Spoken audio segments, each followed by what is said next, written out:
Welcome from Chicago Botanic Garden.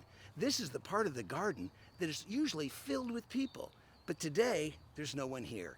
It's the coolest part of the garden because there's waterfalls behind me. But listen, you won't hear any waterfalls today. That's because we're in the middle of a drought and the waterfalls have all dried up, but they're a place where draws people together. I'm going to speak about that today in our little 3-minute assessment of biblicalleadership.com articles. 3 articles in 3 lessons in 3 minutes or so. First of all, Mary Whitesel wrote a great article about how to gossip at work.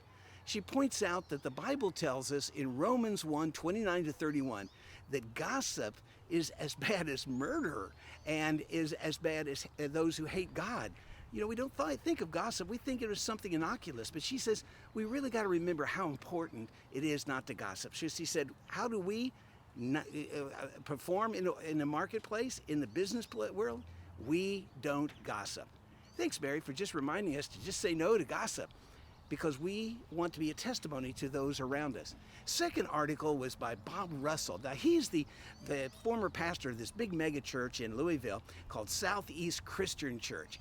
And he talks about 3 things leaders should do in resourcing of others, in helping others, and being a model to others. And he said, especially when there happens moral failures. He talked about the recent Hillsong problems, and he said, you know, how should we respond? He said, well, first of all, he gives us 3 things to do, and I want you to read that article by Bob Russell about 3 things leaders should do to respond to moral failures. And the one that's jumped out at me, he said, abstain from temptation.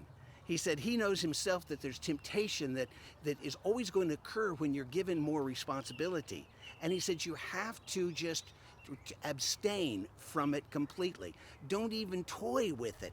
Stay completely away. Have an abstinence policy when it comes to temptation. Stay away. That's good advice. I want you to look at the article for the other 2 lessons he points out. And finally, I want to talk about Jenni Catron and her article she wrote about how to lead online teams. And she brought out something that this waterfall reminded me of. She said, in every workplace, there is a place where everybody gathers, where people get together and talk and share what's going on in their lives. She said it used to be the water cooler. Now it's probably the Keurig machine.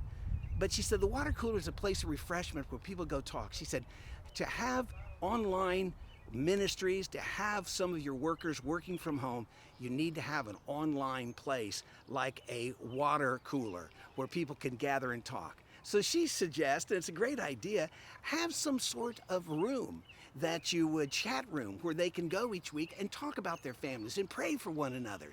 Put together, even if you only got 1 employee online or 1 volunteer online, put together an online chat room for anyone who wants to use it, especially those online people, to have a place in their workday that's similar to the water cooler or similar to this waterfall behind me, which at one time when it was running, this was the most populated place on this entire island in this botanic garden because it was cool, a refreshing place. Find a cool, refreshing online opportunity for your workers, a virtual water cooler.